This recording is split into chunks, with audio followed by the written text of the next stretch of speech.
Assalamualaikum warahmatullahi wabarakatuh. Perkenalkan, nama saya Laila Hasbiba Panjaitan dari IAIN Padang Sidimpuan, Fakultas Ekonomi Bisnis dan Islam, jurusan Ekonomi Syariah semester 6. Di sini saya akan menjelaskan sedikit mengenai rekonsiliasi fiskal, yang dimana rekonsiliasi fiskal atau koreksi fiskal ialah suatu cara yang digunakan untuk mencocokkan perbedaan yang ada dalam laporan keuangan komersial dengan laporan keuangan yang sudah disusun menggunakan sistem fiskal.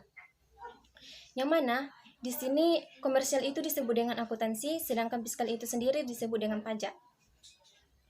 Pada laporan keuangan komersial berfungsi untuk menilai kondisi finansial di sektor swasta serta kinerja ekonomi pada umumnya. Sedangkan pada laporan keuangan yang telah menggunakan sistem fiskal itu sendiri berfungsi dalam menghitung pajak. Pada dokumen rekonsiliasi fiskal ini berbentuk lampiran, SPT tahunan, PPh perusahaan ataupun badan. Yang mana dokumen ini berbentuk kertas kerja yang mana berisikan tentang kesesuaian antara laba rugi berdasarkan aturan pajak dan laba rugi komersial sebelum terkena pajak. Rekonsiliasi fiskal memiliki dua jenis koreksi fiskal, yaitu koreksi fiskal negatif dan koreksi fiskal positif. Koreksi fiskal negatif yaitu koreksi fiskal yang laba fiskalnya mengalami pengurangan ataupun kerugian yang disebabkan terdapatnya selisih komersial yang berada di bawah penyusutan fiskal. Sedangkan koreksi fiskal positif sendiri kebalikan dari koreksi fiskal negatif, yaitu koreksi fiskal yang mengalami laba fiskalnya mengalami kenaikan yang disebabkan adanya biaya yang dibebankan untuk wajib pajak dan juga terjadi karena adanya faktor dana cadangan.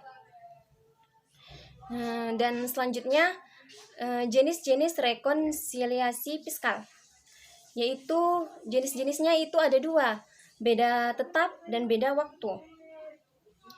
Yang mana beda tetap jenis ini terjadi karena adanya transaksi yang sudah diakui oleh wajib pajak sebagai biaya ataupun penghasilan sesuai dengan standar akuntansi keuangan ataupun SAK.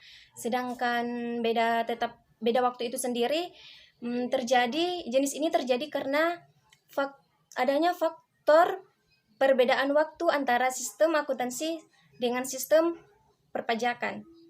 Jadi cukup sekian dari saya mengenai rekonsiliasi fiskal. Salah dan janggalnya saya mohon maaf.